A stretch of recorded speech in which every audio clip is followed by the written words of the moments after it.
बहुत समय पहले की बात है।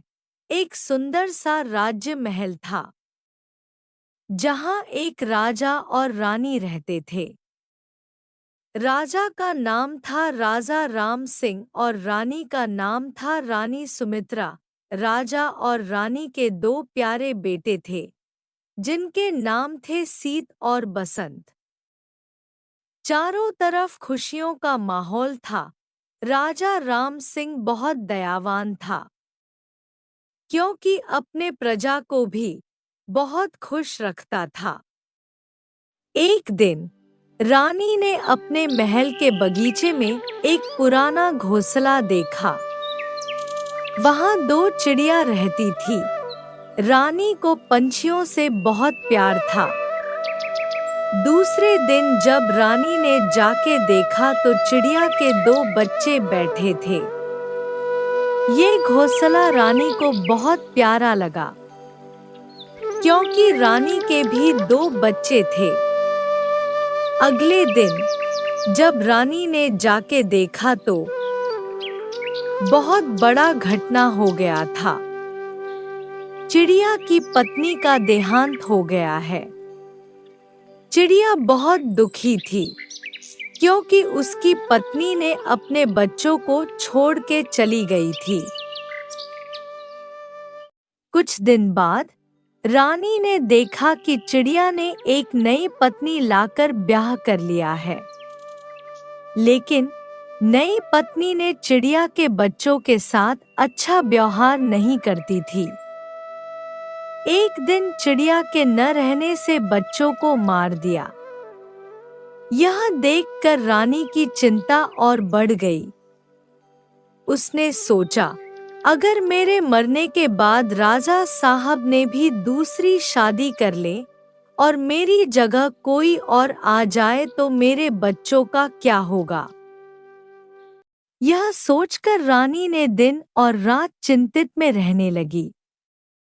राजा ने जब रानी की उदासी देखी तो पूछा, रानी तुम इतनी परेशान क्यों हो? तुम्हारी चिंता का कारण क्या है? रानी ने राजा को उस चिड़िया के घोंसले की पूरी कहानी सुनाई और अपने दिल की चिंता राजा के सामने रखी।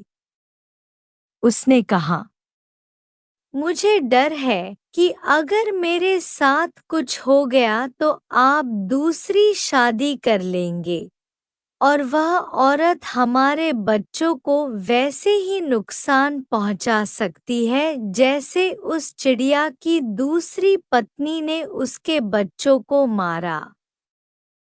राजा ने मुस्कुराते हुए रानी को गले लगाया और कहा, रानी तुम बहुत ही दूर की सोच रही हो। मैं तुमसे वादा करता हूँ कि चाहे कुछ भी हो मैं कभी दूसरी शादी नहीं करूँगा। मेरे दिल में तुम्हारे सिवा किसी और के लिए जगह नहीं है। और रही बात हमारे बच्चों की, तो मैं उनकी देखभाल खुद करूँगा। उन्हें किसी भी तरह का नुकसान नहीं होने दूंगा। रानी को राजा की बात सुन के बहुत अच्छा लगा। एक दिन अचानक रानी सुमित्रा का भी देहांत हो गया। यह देखकर राजा राम सिंह बहुत दुखी हुए और सीत और बसंत भी, क्योंकि उनकी प्यारी माँ दुनिया छोड़कर चली गई और प्रजा भी शोक में डूब गई। कुछ समय बाद गांव की बातों को सुनकर राजा ने सोचा कि उन्हें फिर से शादी करनी चाहिए ताकि राजमहल में खुशियां लौट सके और बच्चों को एक मां मिल सके। राजा ने एक सुंदर और समझदार लड़की को अपनी नई रानी के रूप में चुना। नई रानी का नाम था रानी कुमुद। शुरुआत में सब कुछ ठीक रहा, लेकिन धीरे धीरे रानी कुमुद का असली रूप सामने आने लगा। रानी कुमुद ने पहले तो सीत और बसंत का बहुत ध्यान रखा, लेकिन उसके दिल में एक छुपा इरादा था। उसे बच्चों से नफरत थी।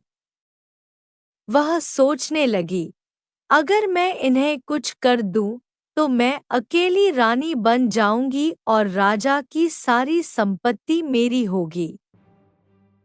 एक दिन, जब राजा राम सिंह शिकार के लिए बाहर निकल गए थे, रानी कुमुद को अच्छा मौका मिला और उसने सीत और बसंत को घर से निकालने का मन बना लिया।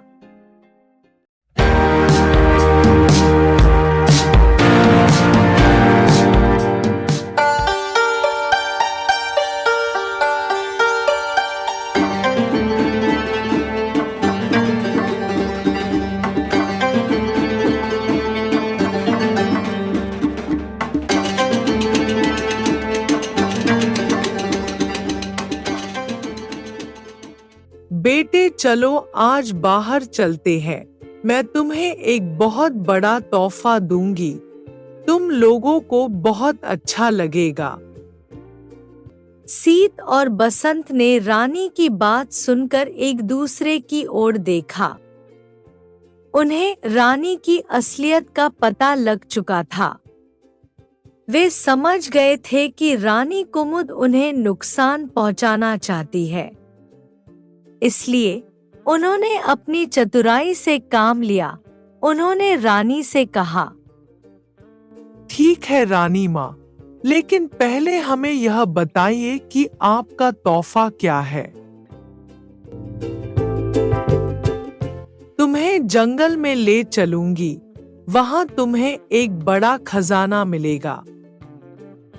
सीत और बसंत ने एक दूसरे की आंखों में देखा और कहा, हम तैयार हैं, लेकिन हम अपने एक दोस्त को भी साथ ले चलेंगे।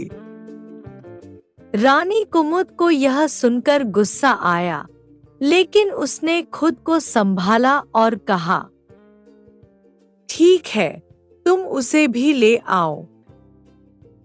सीत और बसंत ने अपने सबसे अच्छे दोस्त गोपाल को साथ लिए और जंगल की ओर चल पड़े।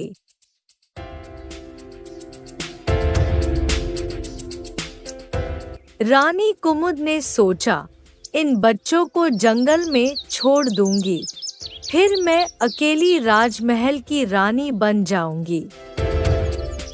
जंगल में पहुंचते ही रानी कुमुद ने बच्चों को कहा, तुम लोग यहाँ रुको, मैं तुम्हारे लिए खजाना लाने जा रही हूँ। ठीक है रानी माँ, लेकिन जल्दी करो, हमें डर लग रहा है। तुम लोग डरो मत, मैं बस गई और आई।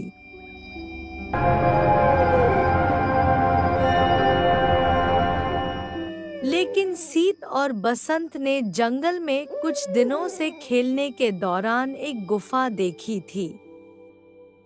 वे गुफा में जाकर छिप गए।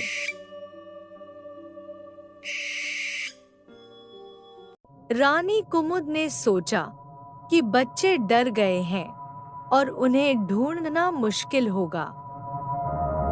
गुफा में बैठे बैठे सीत और बसंत ने सोचा कि उन्हें कुछ करना होगा। तभी उन्होंने चिड़िया के बारे में सोचा। अगर उस चिड़िया ने दूसरे के बच्चों को मार दिया था, तो रानी माँ भी हमारे लिए भी कुछ ऐसा सोच सकती हैं। तो हम लोगों को भी बचने के लिए कुछ करना होगा। उन्होंने गुफा में एक योजना बनाई। वे गुफा के सामने जाकर चिल्लाने लगे, माँ, हमें बचाओ, हमें यहाँ खजाना नहीं मिला। माँ, हमें बचाओ, हमें यहाँ खजाना नहीं मिला। रानी कुमुद ने बच्चों की आवाज सुनी और वापस आई। उसने सोचा कि शायद बच्चे सच में डर गए हैं और उन्हें वापस लाना होगा।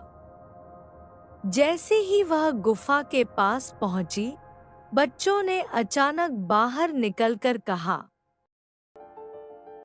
हमें यहाँ खजाना नहीं मिला रानी माँ, हम लोगों को यहाँ से जाने दो। रानी कुमुद को अब बच्चों की चतुराई समझ में आ गई थी। उसने गुस्से में कहा, तुम्हें यहाँ नहीं रहने देना चाहिए। तुमने मेरे साथ धोखा किया है। रानी कुमुद को अब सीत और बसंत ने फिर से एक नई चाल चली।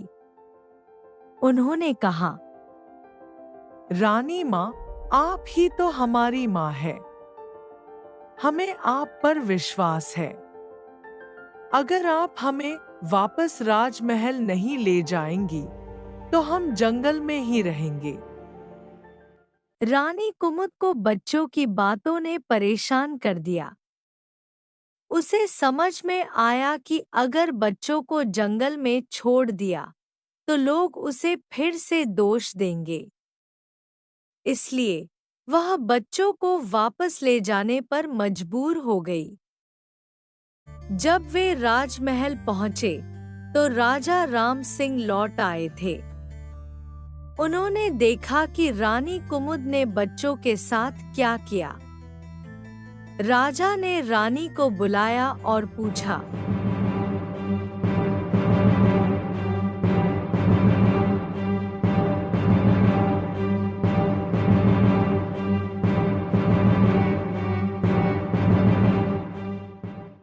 तुमने इन बच्चों के साथ ऐसा क्या किया?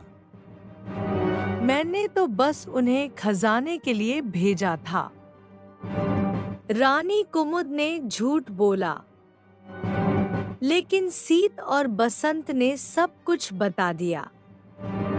उन्होंने कहा, रानी माँ ने हमें जंगल में छोड़ना चाहा था, लेकिन हम अपने चतुराई से अपनी जान बचा ली। राजा ने रानी कुमुद से गुस्से में कहा, तुम इस महल में रहने के लायक नहीं हो। तुमने मेरे बच्चों के साथ विश्वासघात किया है। राजा ने रानी कुमुद को महल से निकाल दिया और उसे गांव से बाहर भेज दिया। सीत और बसंत ने खुशी से अपने पिता को गले लगाया। राजा राम सिंह ने अपने बच्चों को अपनी बाहों में लेकर कहा, मैंने कभी सोचा नहीं था कि मुझे अपने बच्चों की इतनी चिंता करनी पड़ेगी। मैं हमेशा तुम्हारे साथ रहूंगा। उस दिन के बाद राजा ने अपनी बच्चों को सिखाया कि उन्हें हमेशा अपनी चतुराई का उपयोग करना चाहिए और कभी भी किसी पर विश्वास नहीं करना चाहिए जब तक कि वह उनकी भलाई का ध्यान न रखे। और प्रजा भी सीत और बसंत की प्रशंसा की।